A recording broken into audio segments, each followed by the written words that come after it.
Hi everyone, আসসালামু আলাইকুম। আশা করছি সবাই ভালো আছেন। আমিও আল্লাহর রহমতে ভালো আছি। আজকে আবার একটা রেসিপি নিয়ে হাজির হলাম। আজকে রান্না করব মুরগির মাংস দিয়ে ছোলার ডালের একটা রেসিপি, যেটা খুবই সহজ। আর এটা কিন্তু সবাই সবসময় রান্না করে, সবাই কিন্তু রান্না করতে পারে। তাই আজকে আমি আমার মতো করে আপনাদের মাঝে শেয়ার করলাম।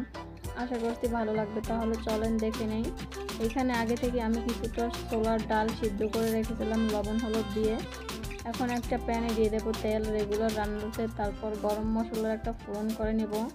গরম মশলাটা দিয়ে জাস্ট কিছুক্ষণ নাড়াচাড়া করে দিয়ে দেবো পেঁয়াজ কুচি। পেঁয়াজ কুচিটা দিয়ে কিছুক্ষণ ভেজে নেব ব্রাউন করা। যখন হালকা ব্রাউন চলে আসবে তখন আমি এইখানে দিয়ে দেবো যে মুরগির মাংসটা আগে থেকে ধুয়ে পানি ঝরিয়ে রেখেছি, সেটা দিয়ে কিছুক্ষণ আমি নাড়াচাড়া করে নেব তেলের সাথে। এইখানে এখন দিয়ে দেবো মুরগির মাংসের মশলাটা। আপনাদের হাতের কাছে থাকলে দিবেন, আর যদি না থাকে তাহলে দেওয়ার দরকার নাই। দেখতে পাচ্ছেন খুব সুন্দরভাবে আমি মিশিয়ে নিয়েছি। এখন কিছুক্ষণ ভেজে নেব তেলের সাথে। এইরকম একদিন রান্না করে খাবেন, দেখবেন কতটা মজার হয় এই ছোলার ডাল দিয়ে মুরগির মাংস। তারপর দিয়ে দেবো আদা রসুন বাটা, এখানে আমি পরিমাণ মতো দিবেন।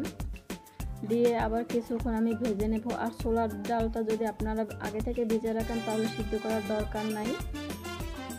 এখন এখানে দিয়ে দেবো আমি শুকনো উপকরণগুলো, হলুদ গুঁড়া, মরিচ গুঁড়া, ধনিয়া গুঁড়া, জিরা গুঁড়া আর স্বাদ মতো লবণ দিয়ে ভালো করে এখন চিকেনের সাথে আমি মিশিয়ে নেব।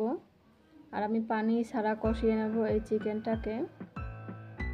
দেখতে পাচ্ছেন খুব সুন্দরভাবে আমি মিশিয়ে নিয়েছি। আর হালকা আছে রান্নাটা করবেন, মিডিয়াম টু লো আছে রান্নাটা করবেন, তাহলে পানি ছাড়াই আপনারা রান্নাটা কমপ্লিট করতে পারেন। এইখানে দিয়ে দেবো আলু। আমি একটা আলু ছোট ছোট পিস করে কেটে নিয়েছি। এটা অপশনাল, আপনারা চাইলে দিতে পারেন অথবা স্কিপ করতে পারেন। এখন দিয়ে ঢাকনাটা দিয়ে জাস্ট কিছুক্ষণ রান্না করব আমি। আর জালটা কিন্তু অবশ্যই লো আছে। এখন ভালো করে আবার কষিয়ে নেব। আলুটা দিয়ে ভালো করে কিছুক্ষণ কষিয়ে নিয়েছি, দেখতে পাচ্ছেন। এখন আমি সিদ্ধ করা ছোলার ডালগুলো দিয়ে দিলাম এখানে। দিয়ে এখন ভালো করে কষিয়ে নেব ছোলার ডাল, চিকেন, আলু সবগুলোর সাথে ভালো করে কষিয়ে নেব। আর এইখানে দিয়ে দেবো গরম মশলার গুঁড়োটা। আর আমার যেহেতু হাতে সময় ছিল না, সেই জন্য আমি ছোলার ডালটা সিদ্ধ করে নিয়েছি। আর আপনারা রান্না করলে আগের দিন রাত্রে যদি ভেজে রাখেন তাহলে আর সিদ্ধ করার দরকার নেই, সাথে সাথে রান্নাটা করতে পারবেন। দেখতে পাচ্ছেন তেলও ছেড়ে দিয়েছে। আমি ভালো করে কষিয়ে নিয়েছি কিন্তু ছোলার ডালের সাথে চিকেনগুলো। এখানে দিয়েছি কাঁচামরিচ, 4টা কাঁচামরিচ মাঝখান থেকে দিয়ে দিলাম। দিয়ে ভালো করে আবার কিছুক্ষণ মিশিয়ে নেব।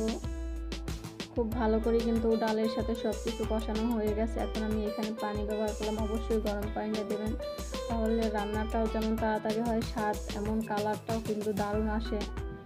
এখন ঢাকনাটা দিয়ে জাস্ট 10 মিনিট আমি রান্না করব, তার বেশি রান্না করার দরকার হবে না, কারণ আমাদের মুরগির মাংসটাও রান্না করা আর ছোলার ডালটা যেহেতু সিদ্ধ করা, তাই 10 মিনিটের বেশি আর রান্না করার দরকার নেই। আর পানির পরিমাণটা অবশ্যই আপনাদের পরিমাণ মতো দিয়ে দেবেন। আর ঝোলটাও গাঢ় কিংবা পাতলা রাখতে চান তা আপনাদের পছন্দ মতো দিয়ে নামিয়ে নেবেন। তারপর আমি কিছুটা ভাজা জিরা গুঁড়ো দিয়ে ভালো করে মিক্স করে নিয়েছি। দেখেন রান্নাটা কিন্তু অলমোস্ট কমপ্লিট হয়ে গেছে।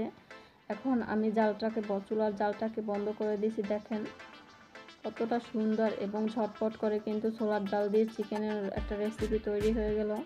দেখতে যেমন লোভনীয়, খেতে কিন্তু অসম্ভব মজার হয় এইরকম ছোলার ডাল। আপনারা রুটি, পরোটা কিংবা ভাত দিয়েও কিন্তু খেতে পারেন। অসম্ভব দারুণ স্বাদের একটা ছোলার ডালের রেসিপি। আশা করছি আপনাদের কাছে এই ডাল রান্নাটা ভালো লাগবে। যদি ভালো লাগে তাহলে অবশ্যই চ্যানেলটিকে সাবস্ক্রাইব করার অনুরোধ রইল। ধন্যবাদ। ভালো এবং সুস্থ থাকবেন। আল্লাহ হাফেজ।